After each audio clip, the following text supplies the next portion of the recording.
Torque के बारे में आपने पहले भी पढ़ा हुआ है कि टॉर्क क्या था। It is the turning effect of force. उसमें स्कूल में एग्जांपल दी गई थी जब एक नट को नट को एक स्पैनर की मदद से फोर्स लगा के एफ मूव किया जाता है तो जो टर्निंग इफेक्ट प्रोड्यूस होता है that one is called as torque. अगर आप स्पैनर को दूर से पकड़ें तो टॉर्क जो है वो ज्यादा हो जाता है। अगर स्पैनर को करीब से पकड़ें रोटेटिंग पॉइंट के तो जो टॉर्क है रोटेशनल इफेक्ट जो है वो कम प्रोड्यूस होता है। ये जो डिस्टेंस है between the point of rotation to the point of application of force तक का that one is called as momentum. हमने टॉर्क को डिफाइन किया था the turning effect of force is called its movement और it is also called as torque. Its magnitude is defined as the product of force and the perpendicular distance from its line of action of force to the pivot point, and mathematically can be written as tau is equal to L into F, where L is the distance between the point of rotation to the point of application of force। अब इसे हम थोड़ा सा ज्यादा explain करते हैं। इसके लिए हम कंसिडर करते हैं एक रिजिड बॉडी को which is capable of rotating point O, जिसे हम कह देते हैं कि ये क्या है, पिवट पॉइंट है। इसके ऊपर F फोर्स अप्लाई होती है एट पॉइंट P, जिससे हम पोजीशन वेक्टर R से रिप्रेजेंट कर देते हैं। तो हम देखते हैं कि जब P पॉइंट के ऊपर F फोर्स लगती है तो ये रिजिड बॉडी जो है तो वो रोटेट करती है about point O in anti clockwise direction. अब ये एंटी क्लॉकवाइज डायरेक्शन में F फोर्स अप्लाई करने से रोटेट की तो रोटेशनल इफेक्ट प्रोड्यूस हुआ फोर्स की वजह से, जिसे हम कहते हैं टॉर्क प्रोड्यूस हुआ होगा, जिसने इस बॉडी को रोटेट किया एंटी क्लॉकवाइज डायरेक्शन में। टॉर्क की कैलकुलेशन के लिए मैं अप्लाइड फोर्स को रिजॉल्व करता हूं कंपोनेंट में, तो इसे रिजॉल्व करने के लिए मैं R को एक्सटेंड कर देता हूं इस तरह से और F का प्रोजेक्शन फॉल करता हूं ऑन R। तो जब F को कंपोनेंट में रिजॉल्व करने के लिए प्रोजेक्शन फॉल करवाएंगे तो हमारे पास एक हॉरिजॉन्टल कंपोनेंट बनेगा जिसे हम कहते हैं F cos ऑफ थीटा और एक वर्टिकल कंपोनेंट बनेगा F sin ऑफ थीटा, और ये हमारे पास एंगल आ जाता है theta between R and F। अगर हम देखें तो F cos ऑफ थीटा जो है वो इस डायरेक्शन में है। अब बॉडी जो है पिवट पॉइंट के क्रॉस रोटेट कर सकती है, तो यहां से अगर हम देखें just F cos of theta apply हो तो इस डायरेक्शन में बॉडी की कोई मोशन नहीं है। इसका मतलब टॉर्क प्रोड्यूस करने में अप्लाइड फोर्स का F cos ऑफ थीटा का जो कंपोनेंट है वो कोई रोल प्ले नहीं कर रहा, लेकिन F sin ऑफ थीटा जो है उसकी डायरेक्शन ये बनती है। तो फिर यहां से पता चलता है कि इस force F sin of theta की वजह से बॉडी एंटी क्लॉकवाइज डायरेक्शन में क्या कर सकती है, रोटेट कर सकती है। इसका मतलब ये हुआ कि टॉर्क को प्रोड्यूस करने में F sin ऑफ थीटा वाले कंपोनेंट ने फोर्स के रोल प्ले किया। तो इसके लिए हम लिख देते हैं फिर tau is equal to F sin of theta into position vector R का मैग्नीट्यूड। तो हम इसे इस तरह से भी लिख सकते हैं that one is equal to RF sin of theta.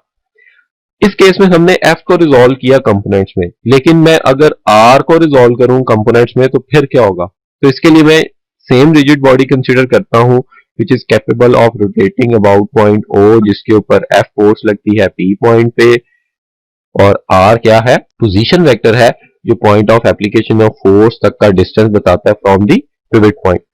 तो R को रिजॉल्व करने के लिए मुझे F को लाना पड़ेगा O पॉइंट के ऊपर, सेम ओरिजिन पे प्लेस करना पड़ेगा। तो मैं O पॉइंट पे F का एक पैरेलल वेक्टर ड्रॉ करता हूं लाइन की फॉर्म में और R का प्रोजेक्शन फॉल करता हूं इस लाइन के ऊपर।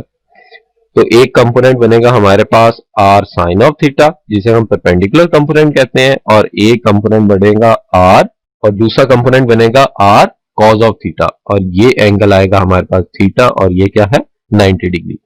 तो अगर हम देखें R cos ऑफ थीटा भी इस केस में क्या है, पिवट पॉइंट से पास करता है, इसलिए R cos ऑफ थीटा कोई रोल प्ले नहीं करेगा, लेकिन R sin ऑफ थीटा जो है वो क्या करेगा, बॉडी को रोटेट कर सकता है। तो फिर टॉर्क का रिलेशन लिखा जा सकता है tau is equal to R sin of theta into F, जिसे हम R F sin of theta भी लिख सकते हैं।